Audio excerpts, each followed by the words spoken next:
सोमनाथाय नमः। ॐ मल्लिकार्जुनाय नमः। ॐ महाकालेश्वराय नमः।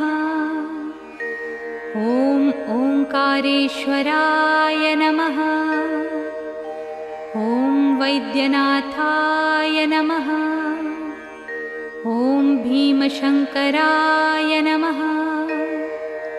ॐ रामेश्वराय नमः। ॐ नागेश्वराय नमः।